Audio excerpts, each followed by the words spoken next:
Hey guys, welcome back.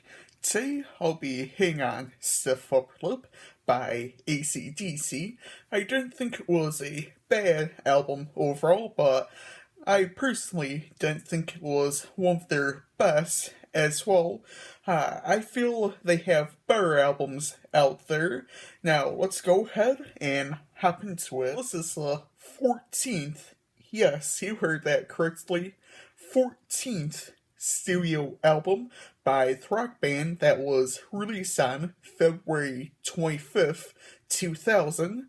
So it just celebrated its 22nd anniversary no longer than like 3 weeks ago at the time of this recording. The album has a runtime of about 47 minutes and has 3 singles. They are the title track, Stiff Upper Lip, Safe in New York City, and Satellite Blues. This album was produced by the band as well as George Young, who is the brother of Malcolm and Angus Young. This also was the last album George produced, and he passed away in 2017, so rest in peace to him. The band does, release after this album, but I'm just knowing that here, that this was the last album George produced. The brothers wrote the tracks in 1997 while in London in the Netherlands, and they completed the tracks by February 1998. It was planned on being produced by Bruce Fairbairn. Kind of butchered the last name, but he also produced The Razor's Edge and AC/DC Live, but he passed in May 1999 when the band was getting ready to record this album. They turned to their brother, who produced Blow Up Your Video as well as some of their early albums.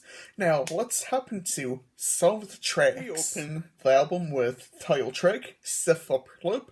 I loved the guitar riff here.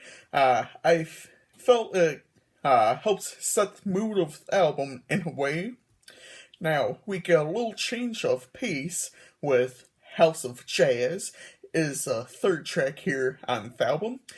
I didn't mind this track, but I felt it didn't have the best chorus. I feel like the vocals weren't really the best when we get to the chorus. Now, You Can't Hold Me Back. I enjoyed the instrumental introduction here on Hold Me Back. I didn't think it was, too bad of a track overall. I didn't mind the vocals as well. Now, are we going to be safe in New York City? That's the question here. Before I talk any further, I'd like to say that Safe in New York City was included in the 2001 Clear Channel Memorandum in wake of the September 11th attacks here in the United States.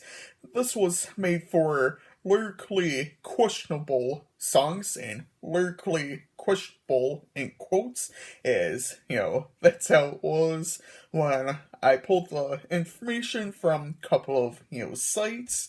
There are some other AC/DC songs that made this list, as well as several other songs from other artists as well. I believe there was like a total of 65 songs when I, was looking at it, but I'll have to check again, as I'm not really going to be hitting on that list today in this video, as I'm focusing on this album.